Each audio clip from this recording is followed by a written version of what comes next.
Tabby McTat is the story of a cat and an old man who sing in the streets together. They're buskers, just as I was when I was in my 20s.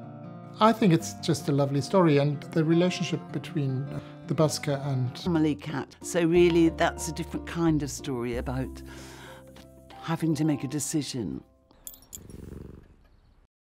my first thoughts when I saw this story were that I really liked it, and it was very, very different from the other books that I've done. Generally, I like more the kind of fairy tale settings, the more fantastic settings, so it was a bit of a challenge to illustrate a story that's set in the real world. Axel's illustrations add a wonderful sort of additional layer to the story, and he brings his own kind of view on the storytelling. His illustrations are so rich in detail that you can pore over them night after night and find new ways to interpret them. I think one of the things that makes Julia and Axel's work so engaging is just the richness of worlds that they're able to build and the relationships between the characters in their stories. Their stories have a deep sort of... Really close to the book. One sort of minor tweak we made was to give Fred and Tabby an extra moment at the end when they're alone and Tabby tells Fred, "My life's moved." With a meow that was loud and strong. We were blessed on Tabby to have an absolutely stellar cast. The two of them sang. Our narrator is Jodie Whittaker. Fred is played by Rob Brydon. It's Tabby McTat. It's my long-lost cat. Tabby is... They animate the cats. I get quite emotional watching it because it's a really... The surfacing, rough clay, those sorts of things that bring a bit of looseness and roughness and that feeling of a handmade aesthetic into the film. Stop motion animation is super difficult, so you try and keep things as simple as possible. You try and distill things so that things are very clear and put them into 1 or 2, 3 key poses. The film posed a number of challenges. The first was that it features cats, which meant 4 legs to animate, tail to animate, as well as all the usual expressions and details that we give the characters. With animation on this project, it was really important for us to really capture the mannerisms and the idiosyncrasies of cats. There's little things that they do to express emotion, and that might be the way that they bend their ears.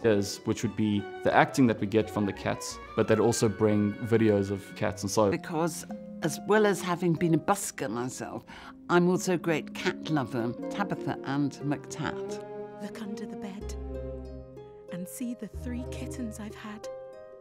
I was telling a story to the guys when we were recording that my cat gave birth under my bed, and it was so magical having kittens under your bed. Its name was phenomenal. Wicket W. Warwick, named after an Ewok. And it had an older brother called Tebow, another Ewok. And my cat was beautiful, very beautiful, long brown hair and looked like an Ewok.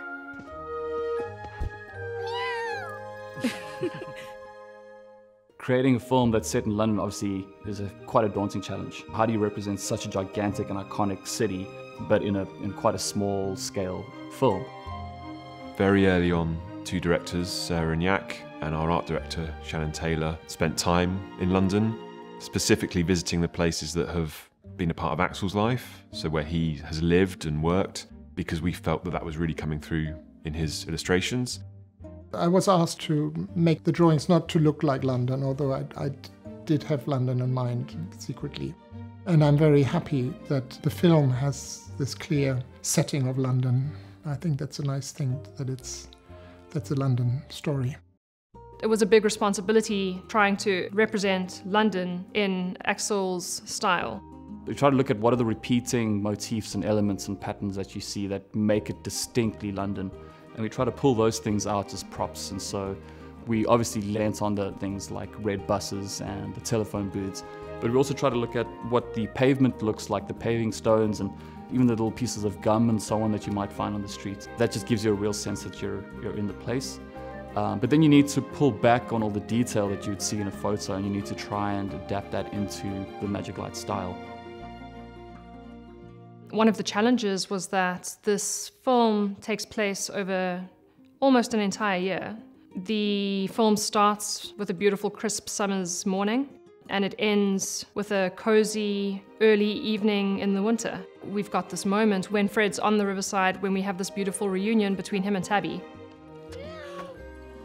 The sun's setting, it's golden hour, and that came directly from walking on the promenade and experiencing that sunset.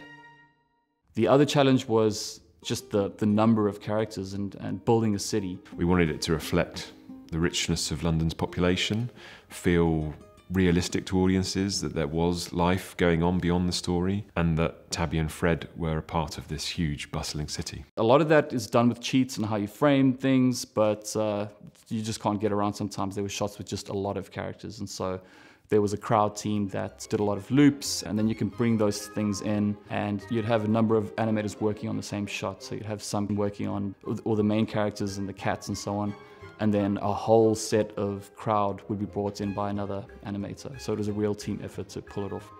Jack and Sarah just sort of oozed enthusiasm, and obviously their sort of attention to detail and focus on everything, on every frame was kind of, it's always kind of inspiring when you work with somebody who's really trying to attain sort of perfection. You kind of, you know, it's infectious. I mean, most animators are like that anyway. We always search for the perfect shot.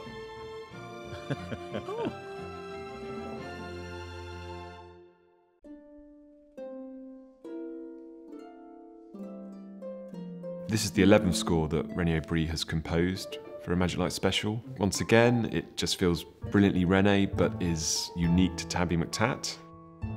He manages to bring a city to life, but also connect us to the character relationships, and we feel them develop.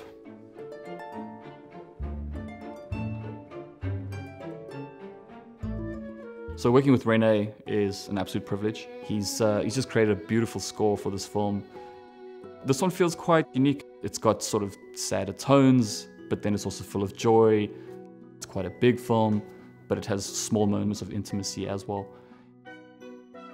It's so amazing working with him, because really we can just brief him in terms of what the characters are feeling and thinking, and what we want the audience to feel and think in that scene. Working with René is always so wonderful. He is the heartbeat to these shows.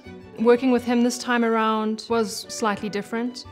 This film is a little bit more toned down, a little bit more nuanced and subtle, and I think that came through beautifully in the music. So my favorite cue in the film is one where Fred finally realizes that Tabby has another home.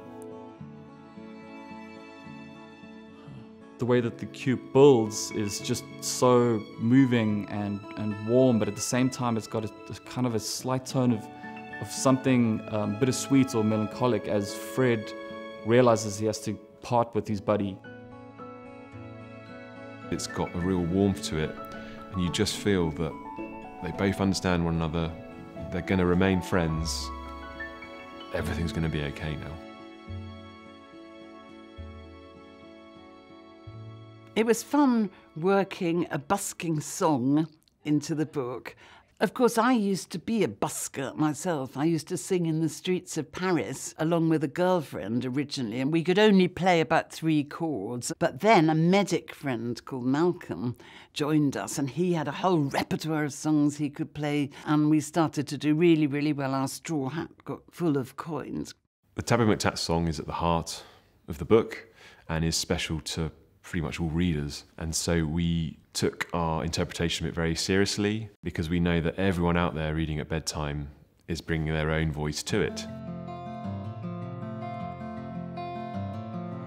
Me, you and the old guitar, how perfectly happy we are. As far as the song goes, we really wanted to try and capture the original intention that Julia had for the song. And so her and Malcolm very kindly recorded a rendition that they'd done. And as far as possible, we tried to adapt that into what you hear and see in the movie. How perfectly happy we are. Chope Dorisu was such a pleasure to work with on this film. The first day of recording, we were quite nervous because the first thing that he needed to do was meow a rendition of Tabby and Fred's song. Me, you and the old guitar, how perfectly happy we are. He just came in guns blazing and brought out his natural cat. How perfectly happy we are. I was so thrilled when I heard that Rob Brydon was going to play the busker. Rob's been in all the films in some capacity, sometimes with more lines than others. This time he's got a major role and he's got a brilliant voice, and I love the way he sings the song. Me, you and the old. You always want to be involved in a project that is greater than the sum of its parts. You want to be involved working with people who are brilliant at what they do, because they bring you up, they elevate you. And I love it. I love being part of something so warm and positive. I think the thing is, because every Christmas I've watched these, I am very much pinching myself that I get to narrate one. It's just so magical. It feels good to be putting something into the world that just wants to bring people together, doesn't have any agenda other than that, just bringing people together. I really love being part of that.